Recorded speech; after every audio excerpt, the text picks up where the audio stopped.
bonjour. Voilà, nous allons continuer nos travaux et nos discussions avec cette deuxième session de la matinée qui est consacrée à crise, parti et élite.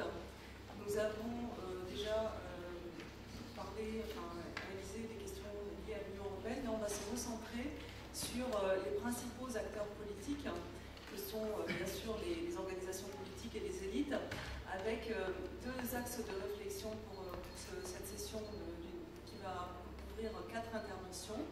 Un axe qui est plus un axe méthodologique, théorique, sur une réflexion sur les crises, comment les appréhender, comment appréhender ces situations, proposer des nouveaux outils qui rendent intelligibles ces changements, comment ce que peut nous apporter aussi les comparaisons entre les différents éléments des différentes situations, avec des interventions, notamment l'intervention de Jérôme Berthaud. Et nous allons aussi parler, analyser une des manifestations les plus visibles des crises politiques, qui sont souvent la désaffection politique, l'émergence de nouveaux acteurs, l'émergence des extrêmes, avec les autres représentations qui vont couvrir les cas de l'Espagne, mais également le cas de la Bulgarie et de la Roumanie, et aussi une présentation d'un projet européen sur lequel travaille le professeur Salvatore, qui est un projet comparatif de 13 pays européens. Je vais directement donner la parole à Mathieu Petithomme, qui est le maître de conférence à l'unité de Besançon, et qui va, sa présentation portant le titre de la crise économique à la fin du bipartisme en Espagne. Merci Mathieu. Alors bonjour à tous et à toutes. Alors, merci. Bonjour à tous et à toutes. Merci aux collègues bulgares pour la gentille invitation. Je suis vraiment très content d'être ici. Alors moi, mon intervention aujourd'hui va se centrer sur le cas espagnol, puisque je suis spécialiste de la politique espagnole. Alors j'ai intitulé la présentation de la crise économique à la fin du bipartisme. Je vais surtout parler en fait du phénomène Podemos, de ce nouveau parti qui a émergé, comme l'a dit Jean-Marco ce matin, qui a obtenu à peu près 20% des suffrages lors des dernières élections législatives, qui est la manifestation la plus apparente de ces changements politiques. Mais je vais essayer de remettre un petit peu tout ça en perspective contextuelle depuis la crise économique de 2008 et réfléchir plus généralement donc, sur l'émergence de nouveaux mouvements sociaux dans le cadre de la crise économique et les transformations donc, politiques et sociales dans l'Espagne d'aujourd'hui. Alors, je vais me demander globalement comment on peut expliquer un petit peu la crise actuelle en Espagne, une crise donc à la fois économique mais aussi plus généralement de la représentation politique. Comment peut-on expliquer l'essor de ce nouveau parti Podemos, qui est un parti né de rien en 2014, je vais essayer de décrypter un petit peu de l'intérieur si on peut le qualifier ou pas comme un parti populiste. On verra que c'est souvent beaucoup plus compliqué que ça, et en décryptant un petit peu le contexte sociopolitique espagnol, caractérisé par des politiques d'austérité menées à partir de 2008 par le Parti socialiste d'abord, de 2008 à 2011, puis par la droite conservatrice ensuite, et des cas récurrents de corruption qui ont amené à un renouveau de la contestation citoyenne. Et puis ensuite, je vais m'intéresser donc à ce nouveau parti, Podemos, en essayant de réfléchir sur qui sont ces élites politiques, d'où sont-elles issues, en montrant qu'en fait, on a une influence idéologique des nouvelles gauches d'Amérique latine au départ, mais on a en fait un programme idéologique d'un socialisme assez classique, le rôle du leadership de Pablo Iglesias, une stratégie de communication, le fait que la plupart des dirigeants du parti soient des politologues, donc des gens qui maîtrisent très bien les théories de la communication politique, et puis un petit peu, je vais essayer de décrypter son discours. Alors je vais rester à un niveau assez général pour que ça soit intelligible par tout le monde, mais je tiens simplement à souligner que toutes mes observations se basent sur des enquêtes de terrain, puisque je mène actuellement une vaste enquête en Espagne, où je compare notamment les fédérations, les assemblées de Podemos au sein de 3 villes, à Valence, à Barcelone et à Cadiz, dans un projet de futur livre. Alors tout d'abord, sur le contexte économique et social espagnol. Alors qu'est-ce qu'on peut dire? Ce que l'on peut dire, c'est qu'on a eu, à partir de 2008, donc une crise économique assez importante, qui a été marquée par un chômage de masse, hein, Jean-Marc l'a bien dit ce matin, 50% de chômage chez les jeunes, un déclassement des classes populaires, et tout cela dans un contexte où on a eu depuis le milieu des années 90 un tournant que l'on pourrait appeler social-libéral du Parti socialiste espagnol qui, si vous voulez, s'est éloigné de plus en plus d'un socialisme classique pour aller vers un positionnement beaucoup plus social-démocrate du type Europe du Nord. Alors ceci, on le voit comment? On le voit parce que dans le programme économique du Parti socialiste en 2008, donc il promettait par exemple un saut définitif vers le plein emploi, l'approfondissement de l'État-providence. Il prévoyait une augmentation du salaire minimum, une politique de logement pour les plus modestes, pour permettre aux jeunes de se loger, et il promettait tout simplement, dans un élan quand même un petit peu de démagogie, que l'Espagne serait prochainement dans la Champions League de l'économie mondiale, et le programme du Parti socialiste espagnol s'appelait « Pour le plein emploi, raison pour grandir », ça c'était ce qu'il disait en 2008. Alors évidemment la crise économique est passée par là, et ce qui se passe, c'est que dès août 2008, le Parti socialiste espagnol a complètement changé sa position et il a appliqué sans broncher les mesures d'austérité qui étaient notamment aussi, il faut bien le dire, imposées aussi indirectement par l'Union européenne. Alors, pour aller très vite, quelques mesures qui étaient donc en totale contradiction avec ses promesses électorales. Pour vous donner une idée un peu de la crise en Espagne, il y a eu un gel des créations de postes dans la fonction publique, il y a eu une diminution de 5% des salaires des fonctionnaires, une augmentation du nombre d'heures de travail, des suppressions de primes, une hausse de la TVA, de l'impôt sur le revenu, le gel des pensions de retraite, le report de l'âge de départ à la retraite à 67 ans, et surtout la remise en cause en fait des avancées sociales de la législature antérieure, donc de 2004 à 2008, par exemple un chèque qui avait été donné aux ménages pour favoriser la natalité, qui était un chèque de 2 500 €, ça a été remis en cause, les déductions d'impôts pour les plus modestes, etc., etc. Et finalement, tout ça a débouché sur une réforme du travail en 2010 qui a, si vous voulez, un petit peu aggravé les conditions de travail et d'emploi et facilité en fait les licenciements. Alors, tout ça simplement pour vous dire que voilà, les politiques qui ont été menées par le Parti socialiste ont été en totale contradiction avec son programme électoral, ce qui a posé quand même une crise de légitimité. Elles visaient à répondre donc à la crise économique, mais en fait, elles n'ont pas réussi à l'enrayer, et le Parti socialiste a même approuvé, avec l'appui du Parti conservateur, une règle d'or qui a modifié la Constitution pour dire que en fait, l'ensemble des politiques publiques devaient être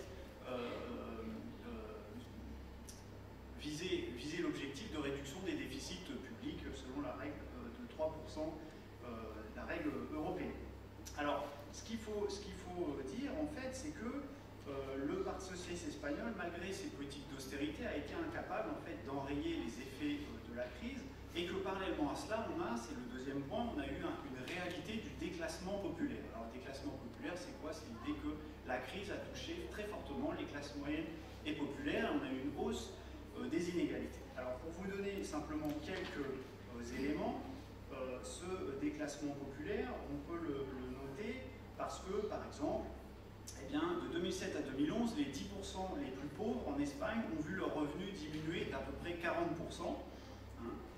Le chômage a explosé, touchant 1,7 million de personnes, soit 8% de la population active en 2007. Il a atteint le maximum historique de 6 millions de personnes, donc il a été multiplié par quasiment 4 au début de l'année 2013. Et aujourd'hui, malgré une phase de récupération économique, le chômage est toujours à plus de 20%. Et surtout, on a une augmentation très forte des inégalités. C'est-à-dire que c'est ça l'élément majeur. La crise touche beaucoup les jeunes, près d'un jeune sur deux est au chômage, mais on a aussi une aggravation de la précarité, dans le sens où la plupart des nouveaux emplois qui sont créés aujourd'hui sont des emplois à durée déterminée et assez précaires.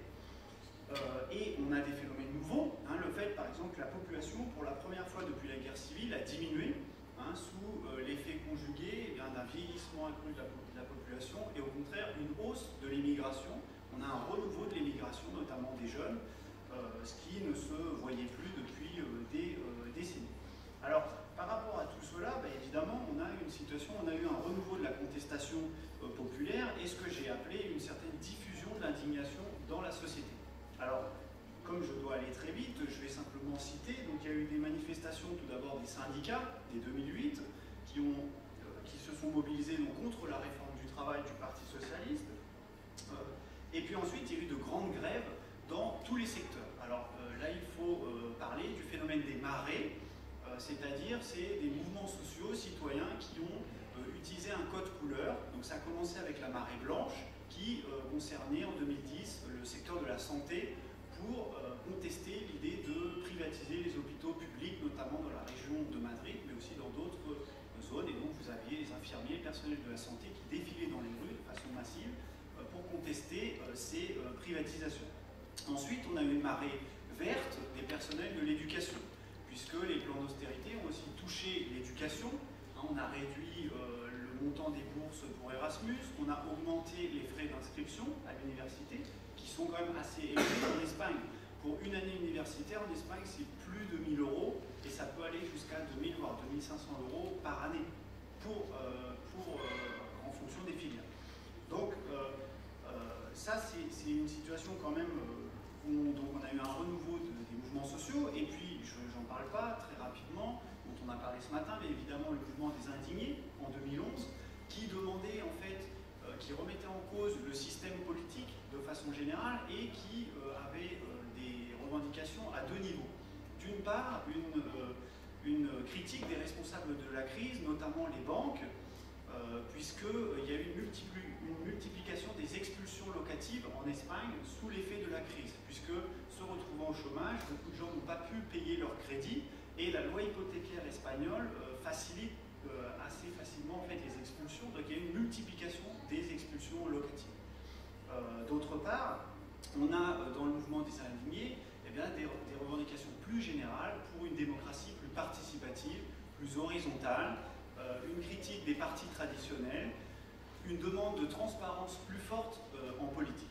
Alors au départ, le mouvement des indignés, il ne va pas déboucher sur grand-chose, il va surtout déboucher sur une grande effervescence, cette dénonciation de la corruption des élites, de la responsabilité des banques, de la lutte contre les expulsions locatives, les politiques d'austérité, mais il ne va pas se transformer en nouveau mouvement politique. Par contre, au niveau local, il va y avoir des effets très clairs, par exemple à travers la plateforme des affectés par l'hypothèque, qui était en fait un mouvement social dirigé par Ada Colau, qui est aujourd'hui la nouvelle maire de Barcelone, et en fait qui a donc résisté activement pour éviter toutes ces expulsions de gens dans la crise. Et ce phénomène de résistance aux expulsions locatives est devenu assez consensuel. La plupart des sondages d'opinion en 2011 ou 2012 montraient que les Espagnols soutenaient majoritairement les revendications tant des indignés que de la plateforme des affectés par l'hypothèque. Donc finalement, on a, si vous voulez, un décalage que j'ai noté entre le discours d'austérité nécessaire, puisque tant le Parti socialiste que le Parti populaire, les deux partis dominants, défendaient cette idée-là, et la corruption réelle des élites. Parce que j'en arrive en fait à un point important qui fait un petit peu un parallèle avec ce que l'on connaît ici en Bulgarie, l'importance de la corruption politique en Espagne. Alors ça a vraiment délégitimé le système politique dans les dernières années parce qu'on a eu une multiplication des affaires de corruption qui ont touché tous les partis politiques. Alors juste comme je dois aller vite, pour vous donner quelques cas emblématiques, en Andalousie par exemple on a eu un scandale du gouvernement régional dirigé par le Parti socialiste où il y avait des rétrocommissions pour des syndicats et des membres de la fonction publique locale. C'est des millions d'euros qui sont en jeu et qui mettent en cause la gouvernance du Parti socialiste dans cette région lors des 20 dernières années. Le Parti populaire, on a découvert qu'en fait, il avait une comptabilité B et que dans les 15 dernières années, les grands dirigeants du parti recevaient des enveloppes de 5 000 à 15 000 euros par mois en plus de leur salaire de parlementaire et c'était complètement illégal. Et on a eu une multiplication des affaires de corruption dans les fédérations régionales et locales du parti, que ce soit à Madrid, mais aussi à Valence. Et alors, ce qui a provoqué l'indignation des citoyens, c'est qu'il y a cette question de corruption des élites, mais il y a aussi les liens entre les élites politiques et les élites financières. Pourquoi? Parce que vous savez qu'en Espagne, il y a une bulle immobilière de la construction de nombreux logements, qui d'ailleurs, pour la plupart, sont aujourd'hui vides.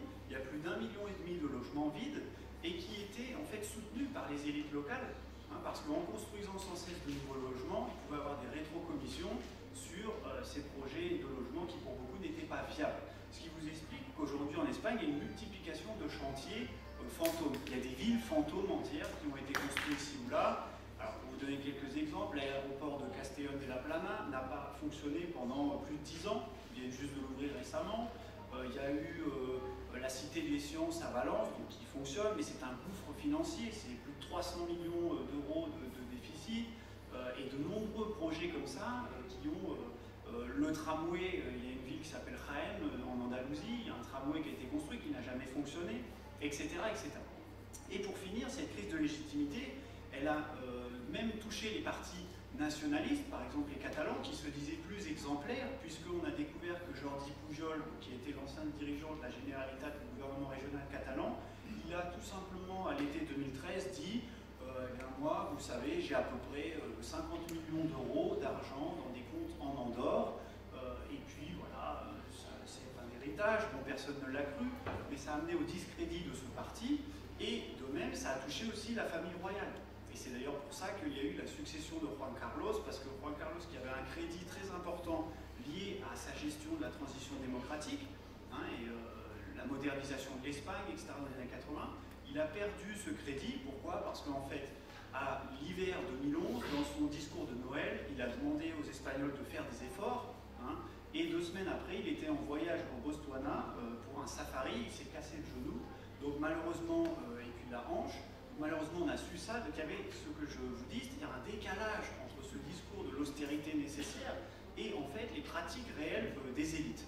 Et il a été mis en cause aussi parce que son gendre a été mouillé aussi dans une affaire de corruption au Baléares. Bref, tout ça a débouché sur contexte de crise économique et politique, délégitimation du système politique existant et des partis existants. Alors, Podemos, dans ce contexte, je dois aller très vite, a émergé ensuite, à partir de 2014, comme, d'une certaine manière, une réponse à cette crise de légitimité du système politique. Alors, très rapidement, au-delà de la surprise électorale, il faut comprendre que au sein de Podemos, il y a un recyclage de la plupart des élites militantes qui se sont mobilisées dans les mouvements sociaux des dernières années.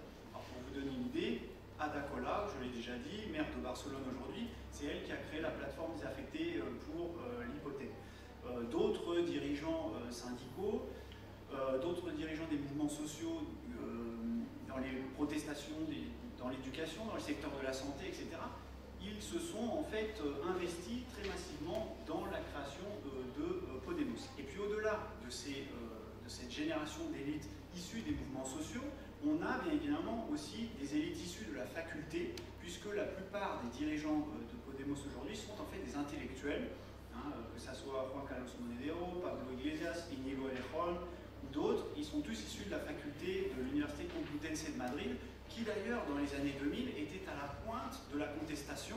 Il y avait, je ne détaille pas, mais il y avait des mouvements qui se sont créés au sein même de la faculté dans lequel prenaient part ces jeunes, soit professeurs, soit étudiants et aspirants chercheurs. Alors, Podemos, évidemment, au départ, a fait peur à tout le monde, et je mets le populisme comme disqualification de l'adversaire, parce qu'on l'a caricaturé, ce mouvement, évidemment, on dit ouais, c'est un nouveau populisme, etc. Sauf que si vous regardez depuis sa création, alors maintenant c'est un peu passé de mode, mais au départ, le populisme, c'était aussi comment les partis dominants ont qualifié ce nouveau parti. En disant, ah, vous voyez, c'est l'extrême gauche, alors on l'a associé à l'extrême gauche, on l'a associé à l'ETA, on l'a associé au Venezuela de Chavez, et évidemment ça fait peur à la classe moyenne. Alors, dans le débat sur ce qui est vrai et ce qui est faux, il faut voir qu'il y a une influence idéologique initiale, véritable, des nouvelles gauches d'Amérique latine. Alors pourquoi je ne détaille pas trop, mais parce que dans les années 2000, par exemple Juan Carlos Monedero, qui était l'ancien numéro 2 du parti, a fait partie d'une fondation à Valence qui conseillait les gouvernements d'Amérique latine, notamment Evo Morales en Bolivie, Hugo Chavez au Venezuela, etc. Donc les principaux dirigeants de Podemos ont eu des liens, si vous voulez, intellectuels, idéologiques avec l'Amérique latine. Íñigo Errejón, qui est le numéro 2 du parti, a fait sa thèse sur le mouvement bolivien, le MAS. Pablo Iglesias a fait sa thèse, lui, sur les mouvements sociaux des Tutti Bianchi en Italie. Et donc, il y a cela. Mais ça s'arrête là. C'est-à-dire, les adversaires du parti disent « Ah, il est financé par le Venezuela, etc. » Aujourd'hui, il n'y a aucune preuve, et c'est tout à fait faux, et d'ailleurs, il n'emploie plus cet argument. Alors, puisque je dois aller très vite, malheureusement, au-delà de la surprise électorale, qu'est-ce qui permet d'expliquer l'essor de ce parti? Tout d'abord, ce qui est intéressant, il y a une transversalité du discours. C'est-à-dire que Podemos, au départ, se présente comme un parti qui n'est ni de gauche ni de droite, même si, évidemment, tous les sondages le montrent, les Espagnols le mettent à la gauche du Parti socialiste. C'est-à-dire que tout le monde reconnaît que c'est un parti, disons, de gauche socialiste classique, à la gauche du Parti socialiste, mais il se présente comme un parti qui défend le sens commun, l'intérêt commun. Et ça, c'est quelque chose qui a assez bien marché, parce que ce qui a permis il a repolitisé des questions qui étaient délaissées par le Parti socialiste. C'est-à-dire l'idée qu'on peut lutter pour une éducation de qualité publique et gratuite, l'idée que l'on peut lutter pour le droit à la santé, l'idée que l'on peut lutter pour le droit au logement. Bref, il a repolitisé la question de l'accès aux droits sociaux classiques. Alors ensuite, il a présenté un discours. En Espagne, vous savez, vous avez la question territoriale, qui est une question majeure. Vous avez certes des défenseurs d'un État unitaire, mais vous avez aussi des régionalismes forts, notamment en Galice, au Pays Basque et en Catalogne. Alors, sous l'effet de la crise, le nationalisme, notamment en Catalogne, s'est radicalisé, notamment pour ces raisons, parce que l'indépendantisme était vu par certains secteurs de la société comme une sortie possible pour justement résoudre la crise, avec un nouvel égoïsme fiscal en disant on ne va pas payer pour les autres Espagnols, on serait mieux dans notre État propre, et après tout, pourquoi pas, puisque l'Espagne ne marche pas, puisque c'est en crise, peut-être que ça pourrait marcher mieux avec l'indépendance. Alors là où la position de Podemos est intéressante, c'est qu'il propose une troisième voie, c'est-à-dire il n'est pas pour l'indépendance de ces régions, mais il propose la refondation de la structure de l'État espagnol vers un État fédéral, voire confédéral. Et ça, évidemment, dans ces régions, ça plaît beaucoup. Ce qui explique qu'en Catalogne, par exemple, ou à Valence, de même au Pays Basque, eh bien, il y a des soutiens électoraux assez forts qui viennent notamment de l'appui de partis, d'anciens électeurs des partis nationalistes qui voient que, malgré tout, l'indépendantisme est une impasse. Alors, la situation aujourd'hui, c'est la difficulté d'institutionnaliser cette révolution permanente ou cette idée d'apporter un vrai changement social. Alors, simplement pour terminer, je dirais deux choses. La difficulté, c'est que Podemos s'est créé comme un parti d'opposition et il devient aujourd'hui un parti gestionnaire. Il y a des nouveaux exécutifs locaux à Barcelone, à Madrid, à Cadiz, avec des alliances à niveau multiple.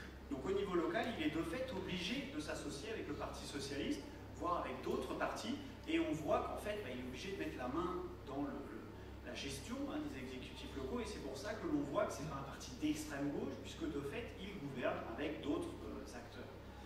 Et donc on note un véritable virage vers la social-démocratie, même si au niveau national, la problématique des alliances se pose et qui fait qu'aujourd'hui on a une impasse en fait institutionnelle parce que le Parti socialiste rechigne à s'allier avec lui parce qu'en fait il a peur pour sa survie. Et d'ailleurs il va y avoir de nouvelles élections très vraisemblablement en juin. L'objectif de Podemos, même si moi à mon sens je pense que ça va être très difficile, mais l'idée c'est de passer devant le Parti socialiste. Et c'est très clair, ils le disent ouvertement. Alors aussi, ce qu'il faut bien voir, c'est que c'est un parti qui a des difficultés organisationnelles très fortes. Il se fonde au niveau local sur des assemblées autogérées. Et c'est ça qui fait aussi sa force, c'est-à-dire qu'il séduit beaucoup de gens. Il n'y a pas véritablement d'organisation structurée avec des locaux. On se réunit, on crée un groupe Facebook, on demande au niveau national de l'avaliser, on peut créer une structure du parti. On se réunit sur les places publiques, dans la logique un petit peu du mouvement des insignés. Donc c'est une structure en fait assez légère qui fonctionne grâce aux réseaux sociaux, etc. et qui permet d'avoir une nouvelle capacité de mobilisation. Alors pour conclure, qu'est-ce qu'on peut dire aujourd'hui? C'est qu'on a une crise de la représentation et une impasse politique parce que l'ancien système politique issu de 1978 n'est plus. Il y a une crise des partis dominants. Les Espagnols ne veulent plus en fait de simplement deux grands partis dominants. Il y a une sorte de quadripartisme, parce que je n'ai pas parlé aussi, il y a une nouvelle formation qui se crée, Citoyen, qui est un parti plus centriste et libéral. Donc on a un jeu politique avec quatre grands acteurs, mais malgré tout, le nouveau système n'est pas encore advenu. Comme je l'ai dit, il y a des raisons objectives quand même au succès de ces nouvelles formations, mais il y a la problématique des alliances post-électorales, dans un contexte en fait de fragmentation politique et de volatilité électorale très forte. Ce qui se passe aujourd'hui, c'est que les électeurs sont très déboussolés et que donc on a une situation un petit peu d'impasse. Voilà, j'en resterai ici. Merci beaucoup de votre attention. Merci beaucoup Mathieu Petit d'avoir reconstitué en fait la complexité aussi de cette situation en revenant sur la scène économique et sociale et en montrant aussi l'émergence de ces nouveaux acteurs et aussi la limite finalement de l'innovation parce qu'ils interviennent aussi dans un cadre qui lui-même est en train de changer mais l'interaction et la configuration sont dynamiques et les règles du jeu politique n'ont pas complètement évolué, donc pas complètement changé. Donc ce sera des pistes de réflexion pour notre discussion.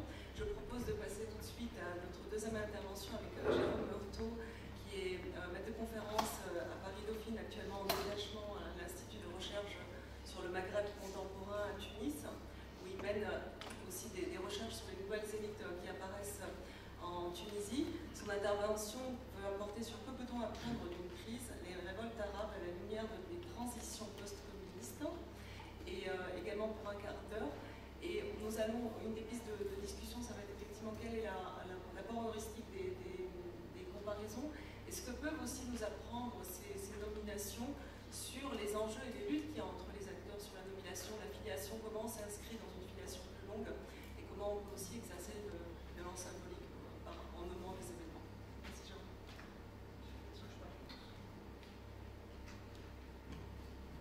Merci beaucoup et merci aux organisateurs pour l'invitation, en particulier Jean-Jacques Ségara, que j'ai plaisir à retrouver, parce que nous avons travaillé ensemble en Pologne il y a très longtemps, pas si longtemps que ça, mais il y a quelques années, et bien évidemment à Petia Georgieva, que je remercie également de cette invitation. Alors on étudie souvent une crise comme un en soi, comme irréductible à aucune autre, et on le comprend, le lexique de la crise, c'est le lexique de l'événement, du drame, du phénomène qui fait exception, de la rupture des routines, de l'extraordinaire. Et du coup, inscrire la crise dans une série, ou comparer une crise à une autre, c'est d'une certaine manière la relativiser, et c'est un peu la nier. Or, l'intérêt de ce colloque, c'est au contraire d'affirmer l'intérêt de rapprocher des crises de nature, d'amplitude, d'ampleur très très différentes. C'est un défi risqué, mais c'est un défi séduisant. C'est un défi risqué dans un contexte où tout semble être crise, ou considéré comme tel, crise de la démocratie représentative, crise du politique, crise de l'Europe, crise financière, déclin de la France, crise de la fertilité masculine, et j'en passe. La crise est devenue une sorte de mot valise, attrape-tout, qu'on définit finalement assez rarement. Et si on y prend garde, on risque l'éclatement ou la dilution de la notion, on risque aussi de comparer l'incomparable. Mais c'est un défi séduisant, car on a tout à gagner, à mon avis, à élargir la focale, à susciter l'imagination sociologique, en s'adonnant, par exemple, à des comparaisons internationales, tant dans l'espace que dans le temps. Alors, puisque je travaille maintenant sur la Tunisie post-révolutionnaire, mais j'ai longtemps travaillé, et encore un petit peu, sur la Pologne, puisqu'on est en Bulgarie, je vous propose aujourd'hui de discuter des intérêts, des limites aussi, du rapprochement comparé entre ces deux crises majeures de ces 30 dernières années, que sont d'une part la crise des autoritarismes à l'est de l'Europe, et dans les Balkans, et en Union soviétique, bien évidemment, et d'autre part les changements de régime qui ont suivi, donc les révoltes arabes en 2010 et 2011. Alors, je vais moins comparer terme à terme ces deux séries d'événements que de réfléchir à la comparaison elle-même. Et mon point de vue, vous verrez, sera mi-enthousiaste, mi-sceptique. Ce qui m'amènera à voir 3 points. Alors, je vais d'abord essayer de rappeler pourquoi on compare ces deux expériences historiques, parce que ça ne va pas de soi, forcément. Ensuite, je présenterai les avantages et les limites de cette comparaison, et puis, si j'ai le temps, je proposerai des pistes pour ce que j'appelle une comparaison à la fois contrôlée et également vagabonde, qui, en fait, se dessine en dehors des périmètres classiques. Alors d'abord, première étape, pourquoi compare-t-on l'Europe de l'Est avec le monde arabe? Parce que je ne suis pas le premier à le faire. Le début de cette réflexion m'a été inspiré par la lecture d'un livre qui est paru en 2011, qui s'appelait Le 89 arabe, qui était une conversation entre Edwy Plenel et Benjamin Stora, dans lequel les auteurs identifiaient un rapport d'identité entre ces deux processus, pourtant relativement éloignés dans le temps et surtout géographiquement. Il y a des logiques intellectuelles à la comparaison. On peut penser que certaines classes de phénomènes politiques, et en particulier des crises révolutionnaires qui ont une ampleur considérable, un effet de surprise, une rupture d'intelligibilité aussi qui est suscitée par ces événements, par les conséquences également multiformes qu'elles induisent, qu'elles produisent, suscite un recours assez intensif au comparatisme. Mais il y a aussi de logique pratique. Et j'allais dire, on peut comprendre le comparatisme ou la comparaison ou l'inflation de comparaison qui, effectivement, sont légion en Tunisie, par exemple, où depuis 2011, on a vu se multiplier des colloques, on compare tel et tel processus, les interventions publiques également qui comparent en permanence. Je dirais qu'il y a des logiques pratiques et qu'on peut comprendre le recours à la comparaison à travers les usages qu'en font les acteurs. Et on peut en distinguer, à mon avis, 3 types. D'abord des usages savants, comme le colloque d'aujourd'hui, aux fins principales de production d'un savoir comparé, et pour mieux connaître les processus qui nous interrogent. Deuxièmement, des usages experts. Alors ceux-ci se sont démultipliés en Tunisie et dans le monde arabe, conférences d'organisations non gouvernementales, nationales et internationales. Dans ce cadre-là, la comparaison mobilisée surtout à des fins prescriptives pour aider le public de ces rencontres à prendre de meilleures décisions, à élaborer des stratégies d'action pertinentes dans les différents domaines que ces mêmes organisations non gouvernementales considèrent comme nécessaires à ce qu'ils appellent la réussite de la transition démocratique, et dans ce type d'univers auquel on participe également, nous chercheurs, on évoque des expériences comparées, des leçons apprises, des bonnes pratiques, etc., etc. Et puis troisième type d'usage, des usages politiques ou diplomatiques. Lorsque par exemple, dans les partis politiques qui émergent après 2011, on a recours à des experts étrangers pour former les militants, ou lorsque par exemple, un leader politique s'appuie sur une expérience étrangère en soutien à une proposition qu'il fait et qu'il livre à l'opinion publique. Il faut ici citer également, parce que je crois que c'est important de le dire ici, le rôle que jouent certaines chancelleries, et notamment des chancelleries des nouveaux entrants, enfin des ex-nouveaux entrants dans l'Union européenne, comme la Pologne par exemple, ou la République tchèque, qui eux aussi se sont mis à la diplomatie d'influence, la diplomatie culturelle, et qui, dans un pays comme la Tunisie, par exemple, ont organisé conjointement en 2014 une conférence qui s'appelait « Le succès de la transition démocratique, les expériences de la Pologne et de la République tchèque ». Je dirais que ces mécanismes de circulation des modèles étrangers dans les pays du monde arabe ont produit des effets ambigus. D'un côté, ils ont incontestablement apporté une aide aux acteurs locaux qui réfléchissent à leur propre transition, mais de l'autre, ils ont contribué, me semble-t-il, à diffuser une vision relativement utilitariste du savoir, indexée à un projet souvent prescriptif et normatif, qui a marginalisé, parfois même effacé, la recherche d'une simple compréhension des processus en cours. Autrement dit, on compare de plus en plus, non pas pour comprendre ce qui se passe, mais pour orienter le processus de transition démocratique, tel que, en tout cas, le conçoivent ceux qui sont à l'origine de ces comparaisons. Et c'est bien à cette question, justement, de l'intérêt de la comparaison que moi je voudrais sur laquelle je voudrais me pencher. C'est mon deuxième point. Quels sont les intérêts et les limites, justement, d'une comparaison terme à terme. Alors, il me semble qu'effectivement, les comparaisons internationales ont d'incontestables avantages, surtout lorsqu'on cherche à comprendre un événement qui brise les routines interprétatives.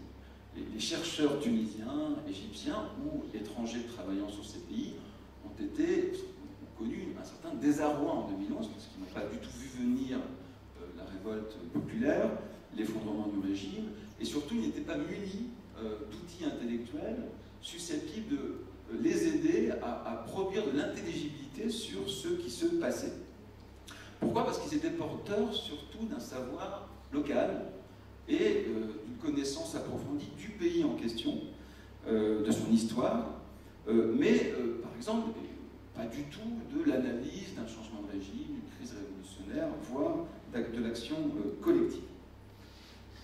Par conséquent, le recours à des expériences étrangères permet justement d'appuyer une compréhension raisonnée de l'événement. Et il est vrai que dans la littérature sur les révolutions, par exemple, beaucoup de travaux se portent et proposent des comparaisons. Par exemple, la révolution russe est très souvent comparée avec la révolution chinoise.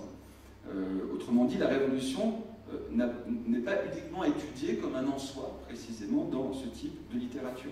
Je donne un exemple qui me semble intéressant, l'analyse de Hamid Bouzarslan, par exemple, qui analyse les révoltes arabes à l'aune du printemps des peuples 1848, d'une part en insistant sur le rôle des mouvements populaires, des demandes démocratiques dans l'effondrement du régime de l'époque, mais aussi pour faire émerger les contradictions du mouvement révolutionnaire de 2011 en comparaison avec les contradictions du processus de 1848. Vous connaissez cette analyse de Marx qui met en avant l'idée selon laquelle la collusion des classes sociales qui se sont coalisées contre le pouvoir dans un premier temps, ou se sont ensuite divisées. Les paysans parcellaires français de l'époque souhaitant un retour à l'ordre qui sera incarné par Napoléon III, et menant un triomphe des partis de l'ordre. Et en fait, Bouzarslan explique que c'est un peu ce qui s'est passé en Égypte et en Tunisie, où dans un premier temps, vous avez eu, au cours du processus révolutionnaire, à la fois un mouvement populaire, les classes les plus populaires qui se manifestent et se mobilisent, rejointes par les classes moyennes, les blogueurs, les avocats, etc., mais que dans un deuxième temps, il y a une séparation, les classes moyennes précisément, cherchant davantage la stabilité, la sécurité, le retour de ce que Béatrice Hibou appelait un pacte de sécurité, et cela expliquerait pour Bouzarslan la victoire en 2013, le retour de l'Égyptien Sissi en 2013 et la victoire des partis, notamment en partie issus de l'Ancien Régime en 2014 en Tunisie. Donc effectivement, la comparaison peut complexifier l'explication des causes d'un événement, peut intégrer dans l'analyse un facteur jusque-là ignoré, et peut nous aider à décrypter une situation qui est souvent extrêmement illisible. Mais néanmoins, je dirais que comparer entraîne plusieurs limites tout à fait importantes. Je crois qu'il y en a trois majeures, trois principales. La première, c'est, me semble-t-il, le piège de l'incommensurabilité des cas. On le sait, aucune expérience historique n'est identique à une autre. Si l'on compare deux pays qui ont connu deux événements analogues, on bute sur les spécificités culturelles, historiques, démographiques, politiques de ces deux pays. Je dirais que ce problème est amplifié lorsqu'on compare deux blocs de pays, dans lesquels il y a des différences extrêmement importantes. Je n'aurai pas le temps de développer, mais il y aurait énormément de choses à dire sur la pluralité des régimes communistes, sur la pluralité des effondrements des communistes en Europe de l'Est, et de même qu'il y a une pluralité des effondrements des autoritarismes en arabe, et une pluralité des épaisseurs historiques de ces différents pays, de leur densité sociologique, etc. etc. L'irréductibilité de ces situations nationales, du coup, rend plus difficile, si vous voulez, le rapprochement comparé à des fins de connaissance. Cela n'empêche absolument pas, bien évidemment, d'insister sur le fait que ces deux processus historiques singuliers ont des analogies. Et l'une de ces analogies, c'est précisément le fait qu'il y a eu de multiples interdépendances des trajectoires nationales au sein même des deux blocs. Simplement, la métaphore de l'effondrement du château de cartes, du jeu de domino, à mon avis, n'est pas tout à fait pertinente. Pourquoi? Parce que ces interdépendances, elles doivent être contextualisées. Je donne juste un exemple. On sait par exemple qu'en France, on a tendance à considérer que la chute du mur de Berlin est un peu l'épisode inaugural de l'effondrement du communisme. C'est quand même oublier d'abord que cette chute du mur de Berlin est postérieure à la nomination en Pologne d'un premier gouvernement communiste, en Hongrie, où le processus est déjà bien entamé, et par conséquent, les effets de la chute du mur de Berlin, ils peuvent être contextualisés, essentiellement d'ailleurs en République tchèque, enfin en Tchécoslovaquie de l'époque, et peut-être un petit peu en Roumanie. Et dans le monde arabe, c'est un peu la même chose. Par exemple, le mouvement du 25 janvier en Égypte, les révolutionnaires égyptiens, l'un des motifs d'action, qui n'est pas le seul, c'est la réussite de la mobilisation tunisienne, et beaucoup se disent, tiens, si les Tunisiens ont pu se débarrasser de Ben Ali, pourquoi pas nous? En revanche, quelques mois après cet événement, les deux trajectoires tunisiennes et égyptiennes ont suivi un cours totalement autonome. En 2013, en revanche, et dans le sens inverse, le coup d'État perpétré par le maréchal Sissi fait peur aux islamistes tunisiens qui vont accepter de négocier avec les autres forces politiques, dans le cadre d'un dialogue national, leur retrait progressif du pouvoir. Donc ces interdépendances existent, mais elles ne sont pas généralisables, et il faut évidemment faire très attention à ne pas restituer les printemps arabes, les révoltes arabes, comme des processus homogènes et comme des vagues démocratiques, des vagues révolutionnaires qui emporteraient tout sur leur passage. On sait bien que ce n'est pas possible. Deuxième limite, je dirais que c'est le risque du réductionnisme historique. Pour le dire en quelques mots, ça veut dire que si l'on compare, par exemple, l'expérience polonaise avec l'expérience tunisienne, comme beaucoup l'ont fait depuis 2011, on va immanquablement se représenter l'histoire politique polonaise post-révolutionnaire, enfin post-effondrement du communisme, comme quelque chose finalement relativement lisse. Les diplomates dont je parlais tout à l'heure ont présenté cette expérience comme le succès de la transition polonaise, oubliant toutes les aspérités du processus, oubliant la très forte contingence de l'effondrement du communisme en Pologne, qui était moins anticipé, moins voulu par les acteurs que s'imposant à eux progressivement, oubliant aussi ce que certains ont appelé les couacs de la transition, comme par exemple le retour en 1993 de forces issues héritières du Parti communiste, réductionniste, donc tout à fait problématique, et d'autant plus problématique si on choisit de comparer les blocs l'un par rapport à l'autre. Et là, en l'occurrence, nous sommes à 5 ans de 2011, et la comparaison entre l'ampleur du printemps arabe, je mets des guillemets, avec l'effondrement du communisme, en fait, n'est pas raison. Si quelqu'un qui avait hiberné en décembre 2010 et revenait aujourd'hui, sortant de son hibernation pour observer ce qui se passe dans mon âme, la comparaison ne viendrait pas à l'esprit. Dans le monde européen, est-européen, ce sont quand même 6 pays, 6 régimes qui s'effondrent en l'espace d'une année, rejoints en 91 par l'Union soviétique et tous les pays qui obtiennent leur indépendance.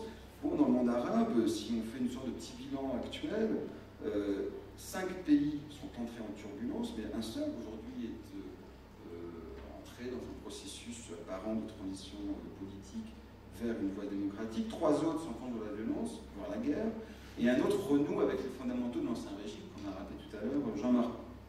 Et encore, si on considère la Tunisie comme l'exemple d'une révolution réussie, il faut là encore aussi nuancer en expliquant qu'il ne s'agit pas de triple transition telle que Klaus Hofe l'avait décrite en 89, mais bien plus d'un changement de régime politique. Et qu'on pourrait entrer dans une discussion terminologique de savoir s'il s'agit d'une révolution, est-ce que c'est une révolution, si oui, est-ce qu'elle est politique ou sociale, etc. En fait, pour l'instant, on est dans un contexte de changement de régime, d'effondrement d'un ordre politique, de réémergence et d'émergence d'un nouvel ordre politique qui semble être globalement un ordre démocratique, mais sur le plan économique, il n'y a eu aucune évolution notable, en tout cas aucun changement du système économique et des règles du jeu économique, et sur le plan social aussi. Et puis il n'y a pas non plus cette dimension qui était très forte en Europe centrale, qui était le recouvrement de souveraineté nationale, le retour un petit peu du sens de la patrie, etc., que en Tunisie est quand même relativement moins apparent. Puis troisième, et je ne développerai pas, ce que j'appelle la pente interprétative, c'est qu'en fait comparer, c'est souvent interpréter, effectivement, dès qu'on cherche à comparer le monde arabe à l'Europe de l'Est, c'est parce qu'en fait, on compare un processus qu'on considère comme ayant été un succès. Et il est étonnant de voir qu'en Tunisie, malgré la proximité géographique, la proximité culturelle, malgré le fait aussi que cette cette expérience a été une véritable expérience démocratique, même si elle a été interrompue. On ne compare jamais la Tunisie avec l'Algérie, par exemple. Entre 88 et 91, l'Algérie a connu une expérience politique relativement analogue à ce que connaît aujourd'hui la Tunisie. Alors, je n'aurai pas le temps de décrire, d'expliquer comment je conçois la comparaison. Je ne ferai que résumer, et ce sera ma conclusion en fait. Je dirais que comparer, oui, mais il faut comparer de manière explicite, pas à n'importe quel prix. Et il me semble qu'une voie possible pour la comparaison, là c'est une sorte de proposition méthodologique, c'est de se demander dans quelle mesure une expérience que l'on connaît bien, par exemple l'expérience est-européenne, peut être génératrice d'hypothèses, je reprends une formule de Sartori, pour penser le cas que l'on étudie, en l'occurrence le cas tunisien. Ce qui suppose de penser avec, mais aussi penser contre, et pour reprendre cette belle formule de Nicole Lapierre, penser ailleurs une situation donnée. Et là, effectivement, on pourrait proposer de multiples comparaisons tout à fait utiles. Je donne deux exemples, ce sont des exemples conclusifs. Le poids de la contingence, tout à l'heure j'ai un petit peu évoqué ça, mais je crois que c'est très important. Ce que peut apprendre, à mon avis, l'expérience polonaise à la Tunisie, c'est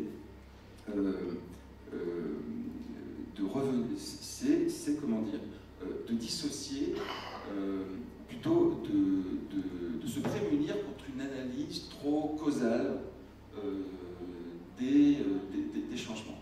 Vous savez que quand on analyse une crise politique, on est souvent incité à repérer des causes antérieures et les poser comme explicatives du changement. Ce que montre le cas polonais, par exemple, c'est que ce ne sont ni simplement les contradictions internes au système économique de type soviétique en Pologne, ni le poids des facteurs externes, que ce soit Jean-Paul d'un côté, Reagan de l'autre, ou Thatcher. Ce ne sont pas non plus seulement le poids des acteurs internes, ce n'est pas seulement non plus les évolutions internes au Parti communiste, c'est aussi un événement qui, en réalité, a eu sa propre dynamique. Et il y a eu un poids de la contingence tout à fait essentiel. Je donne juste un exemple. Les élections de juin 89 en Pologne avaient pour premier objectif de coopter l'opposition dans le système institutionnel, parce que le régime voulait faire des réformes économiques particulièrement coûteuses politiquement, avec beaucoup d'effets sociaux, et leur idée c'était de partager justement le coût politique avec l'opposition de ces réformes. Il ne s'agissait pas de mettre fin au communisme, il s'agissait en fait de le maintenir tout en le faisant évoluer. Et ces élections, en réalité, gagnées par Solidarité, qui a fait une campagne assez extraordinaire et imprévue, a précipité l'effondrement du régime. Là, on voit très très bien à quel point un processus de changement politique ne renvoie à aucune intention initiale, n'est pas maîtrisé par l'ensemble des acteurs qui, comme disait Marx, font l'histoire, mais sans savoir l'histoire qu'ils font. Et en Tunisie, il s'est passé quelque chose de tout à fait comparable. On peut s'amuser à dire que la révolution tunisienne est liée à des facteurs socio-économiques, démographiques, et beaucoup l'ont fait. Ces facteurs-là, effectivement, peuvent être pris comme des conditions de possibilité d'un changement, mais ils ne sont pas en soi explicatifs, que ce soit la frustration relative des diplômés chômeurs, que ce soit les contradictions de la vie politique, que ce soit bien sûr le rôle de la belle famille de Ben Ali. Ce qui est important, c'est de voir comment l'événement lui-même va se mettre en place et, par sa dynamique propre, aboutir à un résultat que personne n'avait anticipé. Je donne juste un exemple. Pourquoi est-ce qu'il y a eu émergence d'une forte mobilisation suite à l'immolation de Mohamed Bouazizi? Non pas parce que c'était la première, il y a eu presque 300 ou 400 immolations en Tunisie en 2010, il y en a jusqu'à aujourd'hui, plusieurs dizaines par mois, en Égypte, au Maroc également. Il se trouve que cette immolation a eu lieu devant le siège d'un gouvernorat, du gouvernorat de Sidi Bouzid, sur une place publique.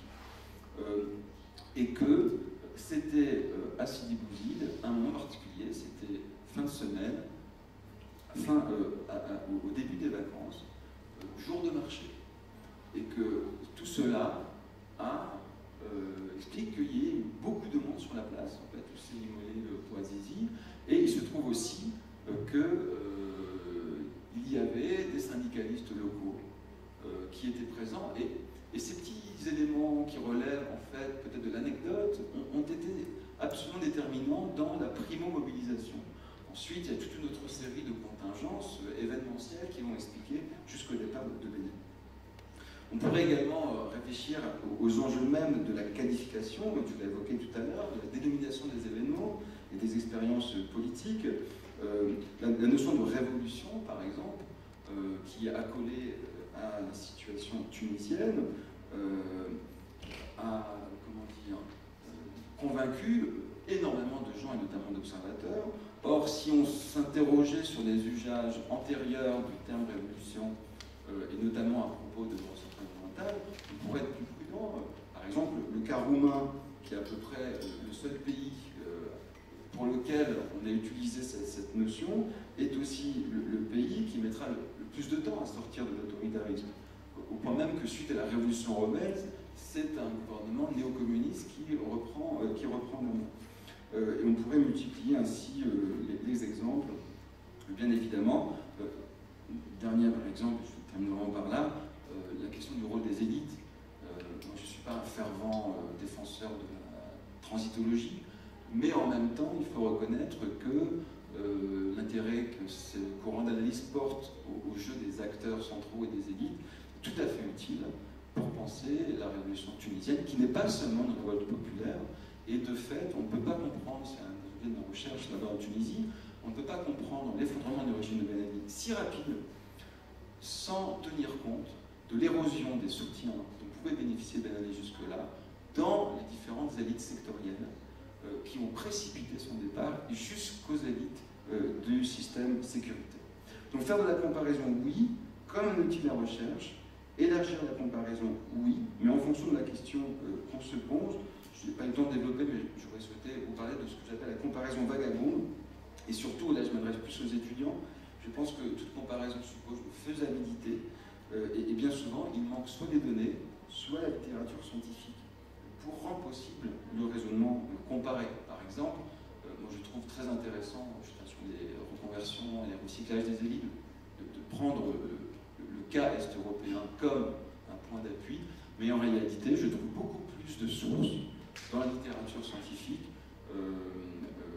qui concerne la Révolution française, parce qu'il y a 2 siècles d'historiographie et il y a beaucoup plus en réalité de sources possibles pour rendre possible la comparaison. Merci beaucoup et pardon d'avoir parlé.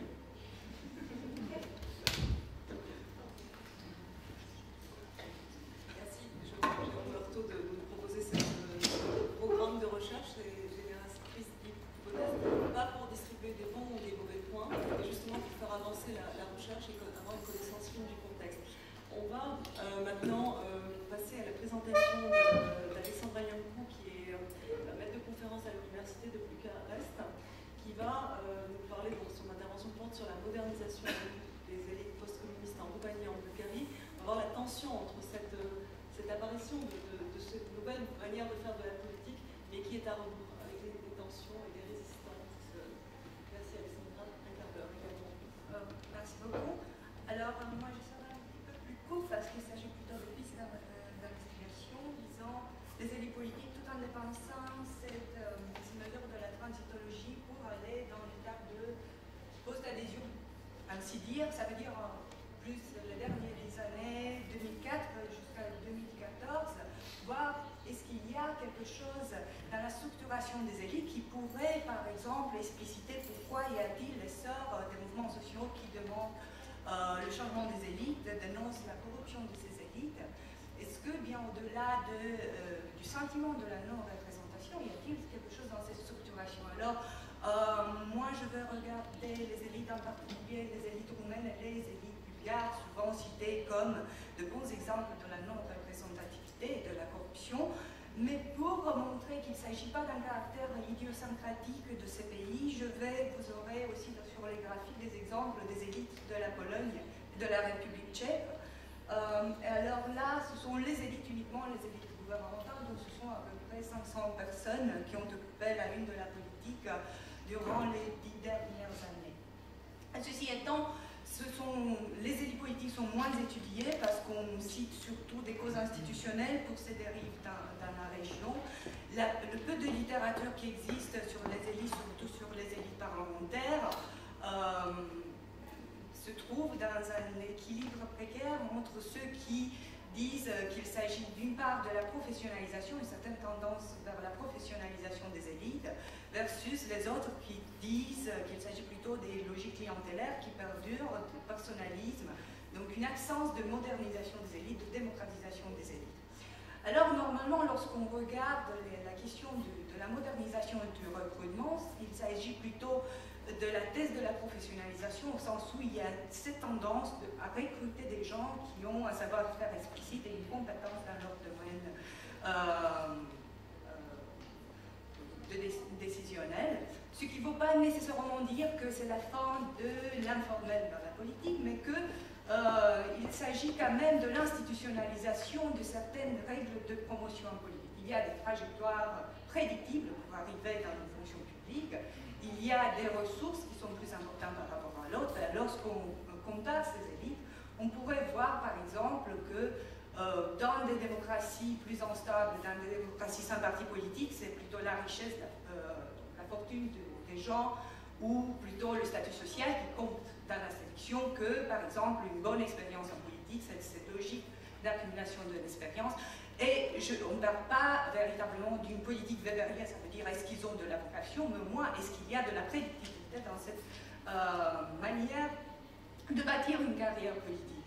Il y a aussi une interprétation qui semble suggérer que peut-être il n'y a pas une absence, un échec de parti politique, il n'y a pas un échec du recrutement, mais c'est une sorte de modernisation sui generis. Ça veut dire qu'à différence des premier processus de modernisation politique, de parlementarisation, de démocratisation du fin 19e, qui demandait qu'il existe une différenciation fonctionnelle entre les sphères, c'est-à-dire faire la politique, c'était faire la politique, ensuite on pouvait avoir des autres sphères, société civile qui s'opposait au gouvernement, versus les sphères économiques qui régissaient indépendamment. Ce qu'on aurait maintenant, c'est une tendance qu'on voit dans le cas espagnol, mais aussi en Autriche, dans d'autres démocraties, vers la superposition des sphères. Alors ce serait rien qui tenait à la démocratisation ou à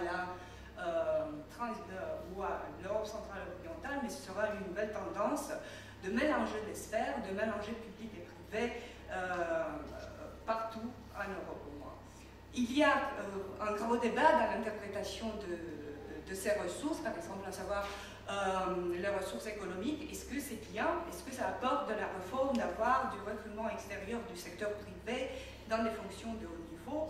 Il y a des auteurs qui, par exemple, soutiennent l'idée qu'un tel type de recrutement apporterait l'économie de marché, plus grande modernisation. C'est vrai, par exemple, qui va argumenter les pays qui ont performé mieux, ce sont les pays qui ont recruté des agents économiques du privé et les ont mis dans des fonctions de haut niveau. De l'autre, des contre-exemples montrent que d'habitude, ce sort d'entremêle entre politique et économie va produire surtout des opportunités de corruption dans ces pays. Alors là, lorsqu'on regarde dans ce qui suit, je vais regarder, y a-t-il de la professionnalisation des élites, au sens où professionnalisation signifie une certaine stabilisation minimale des élites, on verra. Et il y a des trajectoires politiques classiques qu'on retrouve dans les régimes parlementaires qui s'instaurent, on verra l'évolution. Et deuxièmement, je vais regarder, y a-t-il de la superposition des sphères pour voir un peu la mise en débat de ces trajectoires. Alors, professionnalisation des élites, tout d'abord, y a-t-il de la stabilisation des élites? Et ce qu'on verra, c'est que dans l'étape de l'après-adhésion, vous avez juste les chiffres de l'après-adhésion, donc vous avez l'ancienneté dans le parti et l'expérience en politique en moyenne des hommes politiques, c'est par an, et l'expérience en fonction publique, et c'est un nombre de mots, ce que l'on voit, c'est véritablement la volatilité, à l'exception par rapport à la Bulgarie, qui semble plus stable dans la région. Ce qu'on voit, c'est une volatilité du personnel politique. Cette volatilité du personnel politique est d'ailleurs mise en balance en Roumanie et en Hongrie, à savoir par des procédures, c'est le premier graphique, non, par le fait qu'en Roumanie, par exemple, et en Hongrie, on a la tendance à résélectionner des anciens ministres, qu'il s'agit d'un processus de rotation, voire des anciens qui arrivent au pouvoir, même si on change beaucoup, on change et on remplace avec des anciens ministres. Donc il y a cette circulation. Ce n'est pas du tout le cas en République tchèque ou en Bulgarie. En outre, ce qu'on peut voir, c'est que le degré d'expérience politique requis pour devenir ministre, vous n'avez pas la progression, mais ça s'accroît dans tous les pays, sauf la Bulgarie. Donc en Bulgarie, c'est une tendance, c'est un contre-exemple pour ce qui est l'instauration d'un principe de professionnalisation, ce qui veut dire qu'il y a le remplacement des élites qui semble recycler la scène politique, et il ne s'agit pas juste des phénomènes des gouvernements intérimaires, mais véritablement, c'est décrit de la période. Même dans les autres pays, il ne faut pas dire qu'il s'agit d'un paysage figé, mais par exemple, si on prend l'Hongrie, c'est le cas roman aussi, et la République tchèque également, ce qui se passe dans ces pays, c'est qu'on a des leaders qui commencent dans les années 90, restent sur la scène politique, alors la moyenne est donnée par le fait qu'il existe du renouvellement. Oui.